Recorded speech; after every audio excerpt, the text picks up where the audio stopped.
बिस्मिल्लाहिर्रहमानिर्रहीम। आज हम आपको पीर बाबा खेत्रपाल जी और माई मसानी के बारे में बताएंगे कि कौन है पीर बाबा खेत्रपाल जी और माई मसानी, इनका आपस में क्या संबंध है। आज की वीडियो पीर बाबा को मानने वाले और बाबा खेत्रपाल जी को मानने वाले ज़रूर सुने, पूरा सुने, तभी आपको इनके बारे में पूरी जानकारी मिलेगी। भारत की एक स्टेट है राजस्थान। राजस्थान में एक शहर है बीकानेर और बीकानेर में एक छोटा सा शहर है रावलसर। वहाँ पर है बाबा खेत्रपाल जी का असल दरबार, असल मुकाम। वहाँ पर आज भी लाखों की संख्या में संगत जाती है और अपने दिल की हर मुराद को पूरा करवाती है। बीकानेर रावलसर में किसी समय एक राजा राज करता था जिसका नाम था राजा जय। राजा जय शिव शंभू, शिव शंकर भोलेनाथ जी का परम मुरीद था, परम भक्त था और वह शिव शंभू की बहुत ज़्यादा आराधना किया करता था। राजा जय बहुत ही नेक राजा था, धर्मी राजा था। वह अपनी प्रजा का बहुत ज़्यादा ख्याल रखता। वह दीन दुखियों को दान देता, गरीबों की सहायता करता और उसके पास बेअंत खजाना था। जैसे जैसे वह दान करता ऐसे वैसे ही उसका खजाना भरता रहता। उसके खजाने में कभी तोड़ नहीं आई थी। वह जितना अधिक दान करता था उतना अधिक उसके खजाने में धन आ जाता था। ऐसे ही समय गुजर रहा था।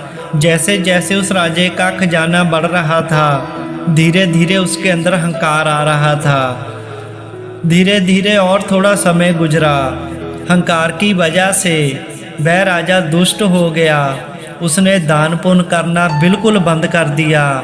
वह कभी किसी गरीब दीन दुखी की सहायता ना करता। लोगों को लूटने लगा और अपने खजाने को और भरने लगा, क्योंकि माया का उस पर बहुत ज़्यादा असर हो चुका था और उसको नहीं पता था कि वह क्या कर रहा है।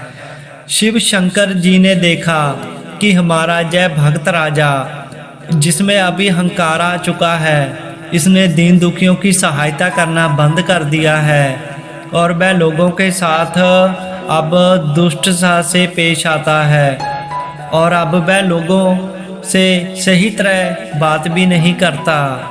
अब हम किसी भी पीर फकीर वली अल्लाह को माने, किसी देवी देवते को माने, तो जब किसी भी भक्त में मुरीद में अहंकार आता है तो उसका पीरो मुर्शद किसी न किसी तरीके से उसके उस अहंकार को दूर कर देते हैं। शिव शंकर जी ने भी राजे जय के अहंकार को नष्ट करना चाहा, दूर करना चाहा। शिव शंकर जी ने उनका अहंकार दूर करने के लिए उनके शहर में, उनके राज में अकाल डाल दिया। कई वर्ष गुजर गए, उसके राज में मींह नहीं पड़ा, बारिश नहीं हुई और जितनी फसल थी वह सूख गई।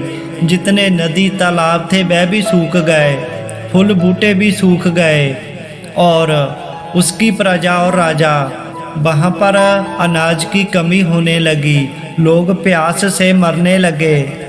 राजा के मंत्री उसे हर रोज आकर बताते कि आज इस गांव में इतने लोग मर गए, आज इस गांव में इतने पशु पक्षी जीव जंतु मर गए, पानी की वजह से, प्यास की वजह से प्रजा को अनाज नहीं मिल रहा है।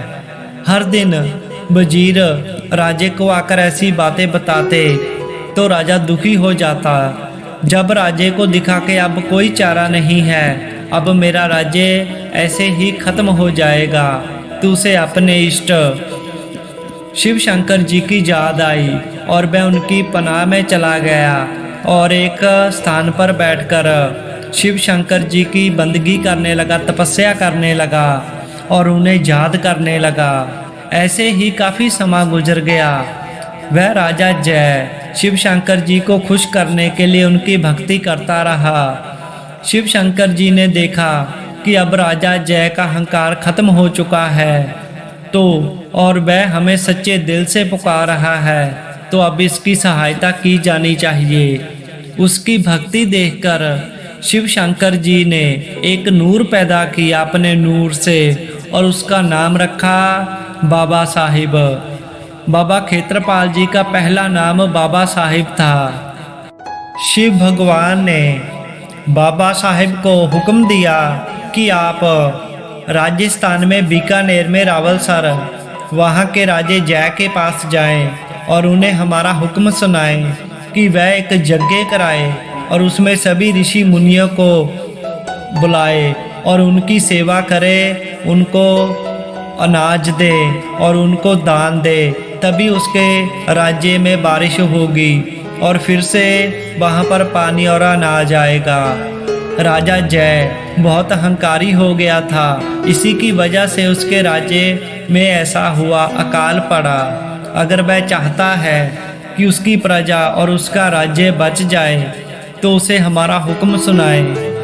बाबा साहिब शिवजी भगवान का हुक्म लेकर राजा जय के पास गए और जाकर कहा कि हे राजन, जे तुम्हारे राज्य में अकाल पड़ा है, जे तुम्हारे अहंकार की वजह से पड़ा है।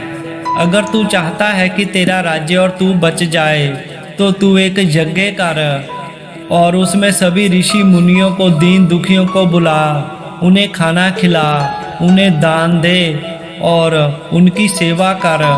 इससे शिव भगवान खुश होंगे और तुम्हारे राज्य को फिर से पहले जैसा बना देंगे।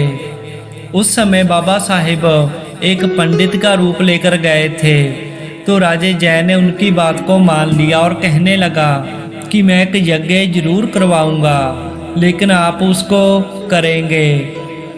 तो बाबा खेत्रपाल जी ने मान लिया कि ठीक है, मैं तुम्हारा यज्ञ जरूर करूंगा। बाबा साहिब ने भी राजे की बात को मान लिया। एक दिन तय किया गया, उस दिन एक बहुत बड़े यज्ञ का इंतजाम किया गया। राजे ने सभी ऋषि मुनियों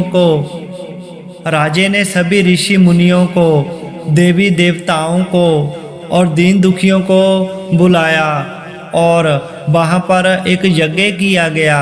बाबा साहिब ने वह यज्ञ को संपूर्ण किया और दीन दुखियों को, ऋषि मुनियों को बहुत दान किया गया।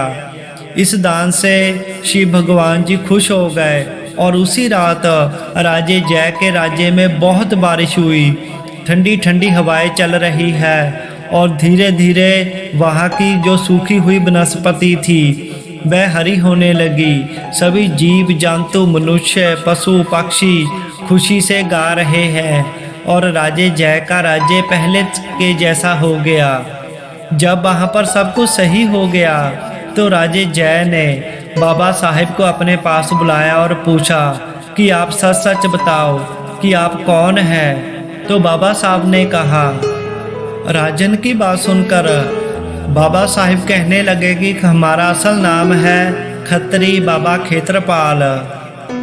उनकी बात सुनकर राजे जय ने बाबा साहिब की बहुत सेवा की और उनके लिए एक बहुत आलीशान मंदिर भी बनवाया रावलसर में। और फिर राजे जय ने बाबा साहिब से पूछा कि आपके साथ और कौन कौन रहता है, हमें पता चले और हम सही तरीके से आपकी सेवा और पूजा कर सकें। तो बाबा खेत्रपाल जी ने बताया कि हमारे साथ भैरव बली, माई मसानी और काली माता रहती है, क्योंकि शिव शंभू ने ही इन चारों को एक साथ भेजा था, भैरव जी को और बाबा खेत्रपाल जी को, माई मसानी को और काली माता को, और कहा था कि आप जाकर दीन दुखियों की सेवा करें, दीन दुखियों के दुखों को दूर करें और आप कुछ भी कर सकते हैं, कोई भी काम कर सकते हैं। धीरे धीरे लोगों को इनके बारे में पता चलने लगा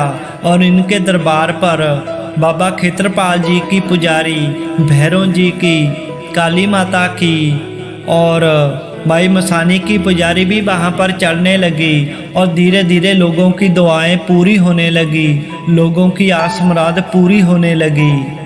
कहते हैं कि राजे जय ने बाबा साहिब की बहुत सेवा की और बाबा साहिब ने उन्हें अपने असली रूप के दर्शन भी करवाए और उसे कहा कि तू जिनकी बंदगी करता है, जिनकी भक्ति करता है, हम उन्हीं का ही रूप है। सो आप आज भी बीकानेर शहर में रावलसर में बाबा खेत्रपाल जी का दरबार देख सकते हैं और इनसे कोई भी मुराद को मांग सकते हैं।